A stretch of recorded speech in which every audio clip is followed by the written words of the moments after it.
from Gotham, everyone. My name is Dominic, and today you're tuning in to the Comic Book Report, where we review comic books and graphic novels so you can get an idea of what to read. And today I'm kicking off something new, something I've wanted to do on the channel for some time. We're going to do a comic book run comparison video. This time we're going to do a brief examination and comparison for 3 consecutive Batman runs. We're going to be talking about the New 52 run from Scott Snyder, the Rebirth era from Tom King, and the run by James Tynion IV. These are all, of course, modern Batman runs, all taking place within the last 20 years, give or take. I'm not going to be doing something totally comprehensive, but just a quick sampling of what each of these runs are about and how I think they compare with each other, maybe some of the strengths or some things I saw more as drawbacks. Overall, these were all a blast to read, and I can't wait to talk about them here today. Before we do, though, I just want to shout out the channel sponsor, OrganicPriceBooks.com. If you're looking to pick up your own comic book collected editions, perhaps some of the editions you see here, I encourage you to check out the website. You can actually find a link for it in this video's description, and if you see anything there you like, you can use my discount code at checkout, TheComicBookReport, to save $2 off of your order. Please note if you use my affiliate link or code to make a purchase, I will earn a small commission, but it's a fantastic way to support this channel. Thank you for considering. Now let's get started. Okay, to kick off our comparison video, we're going to be looking at the Batman by Scott Snyder and Greg Capullo Omnibus Volume 1 from DC Comics. This is Volume 1 of a 2-volume set that collects the entirety of that New 52 Batman era. The New 52 occurred after the comic book event Flashpoint, which served as a soft reboot for its comic books universe. Because of that, so many of these New 52 titles were made immediately accessible to a whole new generation of readers. I think for me as a newer reader at that time, this was the perfect on-ramp and really became my Batman book. And I think that that is a sentiment that is felt by so many readers out there.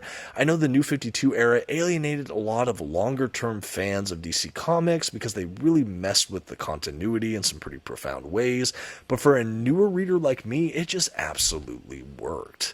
Now, I will be showcasing just this omnibus for the sake of this video. I'm not going to be really looking at that Volume 2, and you'll see that throughout this video as well. For each of these runs, I'm not looking at every single book, nor am I going into every single plot point or things like that. This is kind of an overview or a bird's eye kind of just showcasing of these runs and comparison. So like I said, I will be talking about 3 comic book runs here today: the Scott Snyder era, the Tom King era, and the James Tynion IV era. And these are all proper Batman runs. I'm not going to be talking about Tynion's Detective Comics run, even though it's really fantastic. And while I will showcase books from each of these runs, I might talk about the different runs in different books just as I go back and forth comparing and contrasting, things like that. Back to the Scott Snyder Greg Capullo run though. I've already mentioned it, but for me a touchstone for this comic book run is the fact that this is so accessible to new readers. It is absolutely new reader friendly, and it kicks off with one of my favorite Batman stories of all time, Batman: The Court of Owls. The essential storyline here is that there is this cabal or secret organization within Gotham City, kind of the 1% elite, the wealthy Gotham families that are meeting underground behind the scenes and kind of orchestrating the future of Gotham, shaping it and changing history, different things like that. This organization has been looming in the shadows for hundreds of years and has a lot of insidious stuff about it that you get to explore throughout the greater storyline here. Why I like this though is that in Gotham City, the Court of Owls is treated like a myth or an urban legend, and even Batman himself doesn't feel like they exist. I really like that, and it immediately puts Batman at a disadvantage in the storyline, and that is where Scott Snyder and Greg Capullo really just shined. It really set the bar so high for this comic book run, and it was just fantastic, and that's just the start of this book. This run also has notable great stories like Batman: Death of the Family, which is obviously paying homage to the Death in the Family storyline. This is a Joker story, but it heavily involves the rest of the Bat family members. Really a great story there. We also have Batman Zero Year, which was a kind of modernization Batman retelling of the origin story in a really kind of dynamic and epic scale. There was a lot of the Riddler in that storyline as well, so if you're a fan of the Riddler and you haven't checked out Batman Zero Year, it is something to behold. We'll be flipping through that at some point in this video, I'm sure, but these are just a couple of the great storylines included during this era of Batman. I think for me, something else about the Snyder run I really liked, other than it being, accessible to newer readers, is that Snyder really personified Gotham as if it was its own character. And with the art of Greg Capullo, it's just like a living, breathing entity in the pages of this book. I think a film analog for me is like watching Tim Burton's Batman. Gotham City had a real feeling to it. It didn't just blend into any other dark urban environment. It had a life of its own. It had a kind of texture to it. It had something that made it come alive in many ways. And I feel that in the pages of Snyder and Capullo's Batman run. And I'm not saying it felt like Tim Burton's Gotham City. I'm just feeling like it's felt like its own character. And I loved that. It was such an easy way to world build and just kind of immerse myself in the storytelling, in the environments. And I just think it was really masterfully done in a way I haven't seen replicated in comics. I think another thing about this run I really enjoy is the art from Greg Capullo. I know he has an extensive history on Spawn, for example, but this was really my onboarding for the art of Capullo, and I really, really liked it. While it is kind of cartoony or animated in a sense, it's also like viscerally graphic or violent and just dark in another sense. I don't even know how else to say it. There's a lot of great detail work, and everything is just so distinctive and stylized, and I just adored it. Another facet that this run had that I really enjoyed was the prose of Scott Snyder, particularly how he does narration, or Batman's internal narration. I know first-person narrative is a cornerstone for a lot of Batman comic books, kind of that running monologue going on in Bruce or Batman's head, and I think that how Snyder approaches it is so Snyder. This is my first Scott Snyder comic of any kind, but I have seen him do these similar tools in other great works from him, but we get this really good introspection. We get a lot of kind of psychological depth to some of that kind of almost voiceover or monologue we get in the narration. Sometimes it's used to help push the exposition or kind of plot forward, but it's always just beautiful to me. I really do enjoy it. I think that we get a great sense of voice through how he does narration. It doesn't feel removed. It feels like you're right glued into this character, his psyche, what's going on, and I just thought it helped me just go further into this world. And maybe this is all touching on a bigger aspect of why I think Snyder and Capullo's run works on Batman, is that it is so immersive. It's so easy to get engrossed in the storytelling, between the visuals and how Gotham is personified, to just the rich interior life we get from the hero Batman, sometimes in the head of villains like Joker and things like that.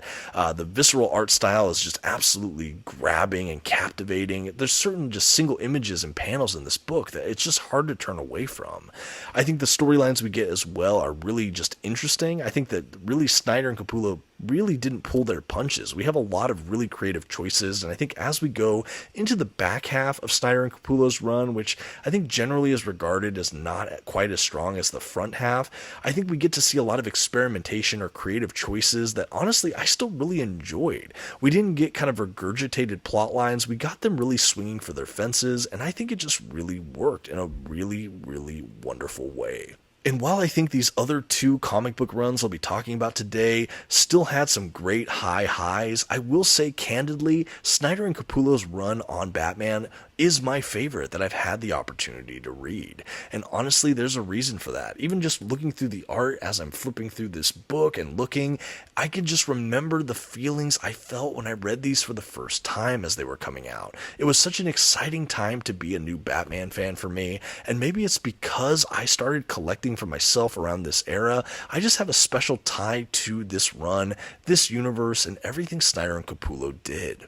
Now, before we go ahead and talk about some of these other comic book runs in this video, I just want to say if you're enjoying this video and you've yet to subscribe to the channel, I just want to invite you to do so. While this is my first comic book run comparison, I hope to do more, but I'm also always doing things like comic book reviews, unboxings, hauls, top 10s, live streams, and more. Anyway, thank you for considering. Now let's keep this video going. Okay, next up, we're going to go ahead and start talking about the Tom King era of Batman. And to do so, I'm going to go ahead and whip out a couple of these Batman Rebirth Deluxe editions that DC Comics released. These are an oversized hardcover edition format. For Tom King's run, we have a total of 6 that were released, several of which are currently out of print, but I'm sure that this will get an omnibus treatment someday, hopefully. This is a really interesting line, too, because the first 3 volumes are all in a nice glossy print paper. paper stock, and then volumes 4 through 6 kind of transition into more of a matte paper, but they're all beautifully made. For this video, I'm going to be showcasing volume 1 and volume 3 for no other reason than these ones kind of caught my eye and had things I wanted to talk about a little bit. But as I flip through, let's go ahead and start talking about this run. So this takes place after the events of the Scott Snyder, Greg Capullo era of Batman, or rather I should say this follows that run, but it does also happen after the DC Rebirth little event, which kind of reset and restored the continuity, again kind of messing with it a little bit, but really kind of getting it more back to kind of status quo, or back to what was before in many ways, while kind of rolling in the best of the New 52. Suffice it to say though, you don't really need to know any of that to enjoy this collection. Like Scott Snyder and Greg Capullo's run before it, Tom King's era of Batman is pretty accessible to new readers. I think it's really new reader friendly, and you can onboard fairly quickly. I think for me, looking at this run, I think it's one of the most polarizing Batman runs in recent memory. I know people that absolutely love this run, like frankly I do, and some people that can't stand it. I have met a couple that are kind of in the middle about it, but I do find that this is oftentimes polarizing. And while I'm not totally sure I understand why, I have a couple theories about that. One of the bigger broad strokes of this Batman run is really the relational side of Batman. A huge and recurring plot point we get throughout the entire run from Tom King is the relationship and romance between Batman and Catwoman. They've teased at this for so many years now, but we get to see things come into fruition that have been set up for a long time. We get to see the relationship flourish in many ways in this run, in ways I have never seen before or since. I think for fans that like to ship their characters, kind of just see them in relationship with each other, that kind of aspect of fandom and stuff, this is really a great run for you. If you just also like romantic subplots, this might be a run for you as well. I know for me, I'm kind of a sap, and I really do like when these characters are together, so for me, this run really hit well. I love the interactions we got between Batman and Catwoman, or Bruce Wayne and Selina Kyle. There's a sweetness to their relationship that I think is just really humbling and nice to see. Yes, there's some edges to it. While they're both vigilantes, they come from different sides of the law in some ways, but how they work together and how they work through that is really something to see. There is a sweetness to this couple, and I like the way that Tom King explored it. Throughout this run as well, we have Batman kind of being challenged by a new set of vigilantes in Gotham, which was kind of fun. That was kind of the opening storyline for the Rebirth era. And after that, we kind of just spin out into bigger storylines. I think overall, Tom King's run had a lot of separate story arcs, but there was some recurring plot threads that ultimately culminate toward the end of his run. A big recurring character they used throughout a lot of Tom King's run as well, in addition to Catwoman, is the character of Bane. He's one of the most recurring villains throughout Tom King's run, so if you are a fan of Bane, I think that this is probably one of his quintessential runs, and I think fans of Bane will really talk about this for years to come.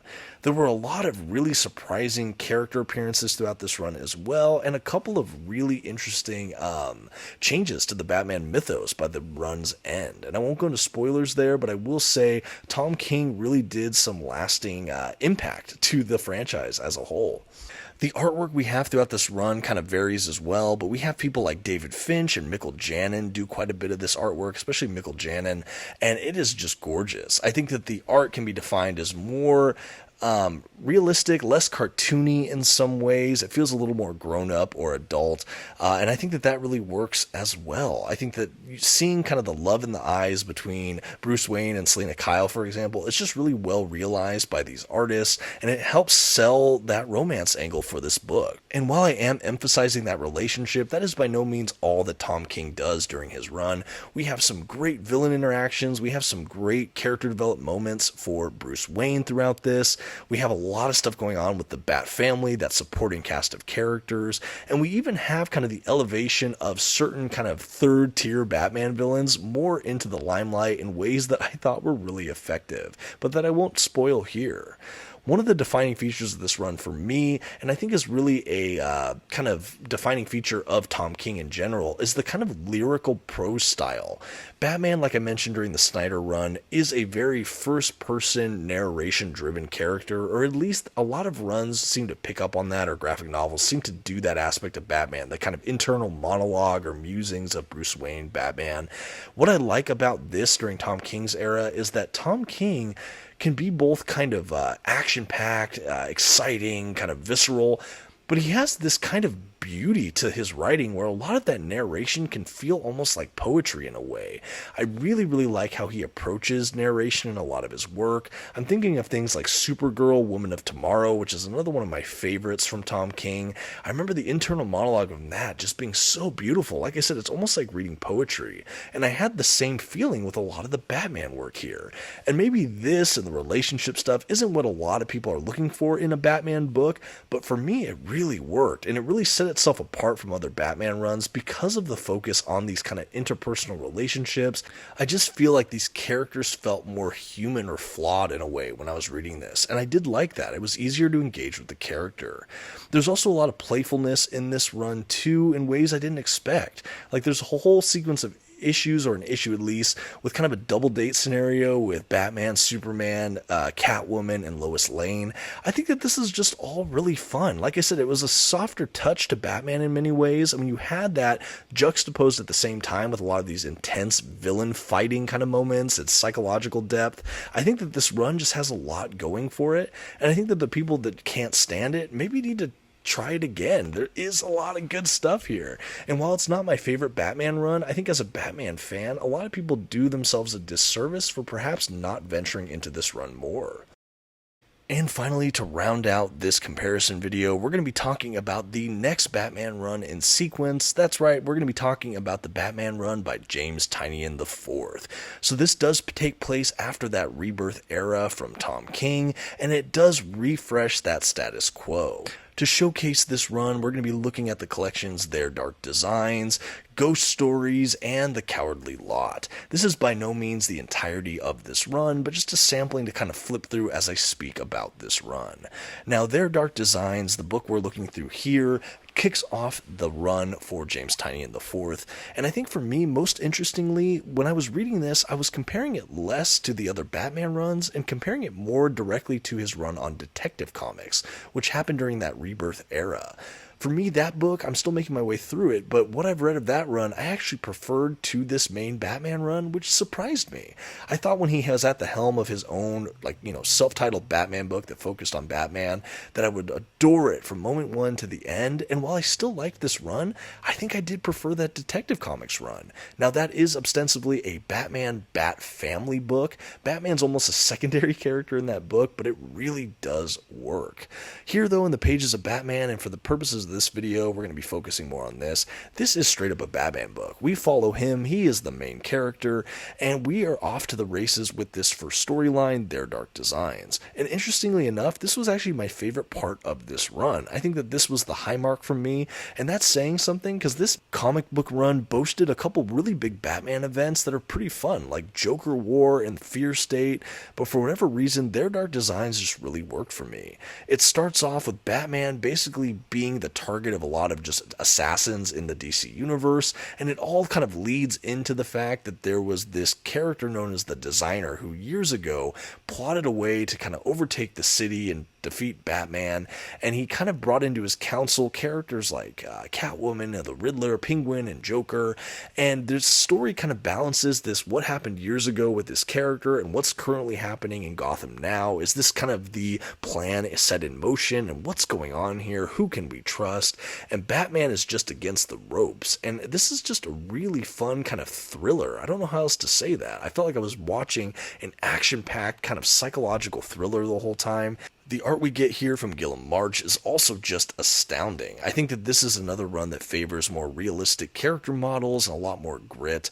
I think perhaps more than Tom King's era, but maybe not perhaps as much as the Snyder Capullo era. I think that Gotham is really immersive in this run. That's something else I'd like to commend during the Tynion era. We got a Gotham with a lot more texture as well. And I don't think that he played with maybe Gotham as a character, but I just think the beauty of and kind of just sinister nature of Gotham Gotham was felt in a lot of the paneling, and I just really, really liked that. Going kind of broader, though, on Tynion's run, I think for me, the feeling of this was that while it was a Batman book and we had some really great Batman moments, I almost felt like the focus would sometimes veer into these secondary characters he would introduce. I'm thinking of characters like Ghostmaker or Miracle Molly, who they're these characters that Tynion creates that kind of steal the spotlight in many ways. Punchline was another one that shows up during this run, and I think in many ways these books almost service these new characters and helping to introduce them more than they even really focus on Batman's exploits. Or you feel like when these characters enter the scene, almost no other character matters, or at least that's how I felt. And while I'm okay with that, I think I would have liked to feel like Batman, even though he was all over the place in these books, I wish he had more of the dramatic moments, or I wish that it kind of had him as the heavy hitter, kind of just storytelling wise. That being said, I do like the characters that Tynion introduced throughout this run. I think they were really distinctive and fun. There is kind of this like pop punk feel to this run too. I don't even know how to describe that. I think Miracle Molly as a character is a good example. Once we get to Fear State and all that stuff, there's this kind of whole ideological stuff that Tynion brings in that I think is just really fascinating to this. I think that this run also really kind of has these fun thoughts experiments that Tynion just gets to unleash upon Batman fans that I just think was really fun. I do think it worked. I think seeing Scarecrow in Fear State too was like seeing him in a way I had never seen before. So I do think Tynion managed to innovate in many ways throughout his Batman run, but I feel like his innovations, while they were really good, it made the book feel less Batman-y for me, and maybe that was good because it made the run feel unique or distinctive, but I think it kind of distracted me from just the exploits of the Caped Crusader. I also feel like this was much more of an action-centric Batman run rather than kind of the slower detective-y kind of Batman. I don't think that there were a ton of moments where I felt like Batman was pausing to catch his breath or Batman was really focusing on his relationships. I feel like it was really action-driven, and a lot of the emotional bits we got I felt like came from those secondary characters. And again, that's not necessarily a bad thing, but it's almost like, how do you want your flavor of Batman? I thought it was interesting to have him as our primary character and feel like we weren't as invested in his interior life in the way we were during the runs of both Snyder and King before him, at least in my opinion. I do think that might be because there was that focus on some of these newer secondary characters that were brought in to help advance the storytelling, but I think that there was a trade-off there that surprised me. Overall, this run was really fun, and I think that this run was easy to read the swiftest, just because, like I said, it's very action-oriented, action-based. We go from one scene to the next, and it doesn't really let up. We don't have a lot of pause, we don't have a lot of slower beats. It's just full octane all the time. At least that's how it felt to me. And I think I liked that, but there were some drawbacks as well. I didn't have those slower moments to really just kind of immerse myself in the world or with the characters to the degree I maybe did in some of the previous runs. I think for me as well, with Tynion's era, it was a bit uneven for me. I think for me, there were some parts that were really high, like their dark designs. Ghost Stories I also really liked, but things like Joker War, I know a lot of people love it, but for me it didn't hit quite as hard. It was still a great Joker story, but I feel like it was one of the weaker aspects of this run, surprisingly enough. Tynion is such an incredible writer, but I think it's funny that the things about this run I liked the most were the characters that were not Batman or Bat Family affiliated, at least at the beginning. I was more interested in some of these other characters he introduced, and I do think that that was by design, but it's also the aspect of Tynion I see when I read a lot of his creator-owned stuff from some of the independent publishers. And anyway, I just think it's kind of funny when I'm like reflecting all this. I do think it's still a very fun run, but I feel like Batman's almost incidental. But I also feel at the same time, these characters he introduced feel important. They don't just feel shoehorned in, at least for me. I think these characters just work, and I would like to see just about every character he introduced here appear in future Batman works, and some of them already have. And I think that that's a testament to these characters that Tynion just really intimately crafted in this way that evoked wanting more of them. So I do think that was effective and something that I think he did better than some of these other previous runs. But overall, this was a mixed bag for me. It was still a really great run, but I think for me, this might be my third on this tier list with these three. That's not to say it's a bad run, it just has its trade-offs, and I do think that it's still interesting and worth the read. I think with that, we're going to start wrapping up this comic book run comparison video. looking at the Batman runs of Scott Snyder, Tom King, and James Tynion IV.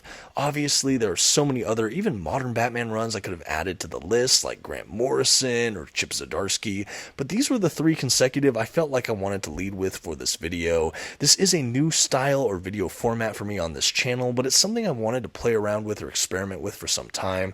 But your feedback is so appreciative. I ask that you're kind to me, but I would really like to hear what you think of this format. What do you think of this type of video for the channel? I'd love to do this again because I really loved just looking back and reflecting on these runs, what I felt like made them distinctive without going into too many spoilers or plot threads, and just to really give everyone a chance to get a primer or feel for these runs to maybe explore. Maybe they've read some, not others. Maybe they haven't read any and they just want an idea of what they can expect. I hope this video has given you that. I hope you've liked my brief analysis or comparisons here. I know I had a ton of fun making this video for our favorite Caped Crusader. But again, your feedback is invaluable and I really appreciate you sticking around this long. Thank you so much, and in the comments also let me know, what do you think about these Batman runs? Are you a fan of Batman? What worked for you? What didn't? I'd love to get some lively discussion here, maybe even throw in some of your favorite Batman comic book recommendations. Thank you so much, and until next time, this has been the Comic Book Report. Please don't forget to like this video, provide that comment, and maybe check out one of my other videos on your way out. Thanks so much, bye!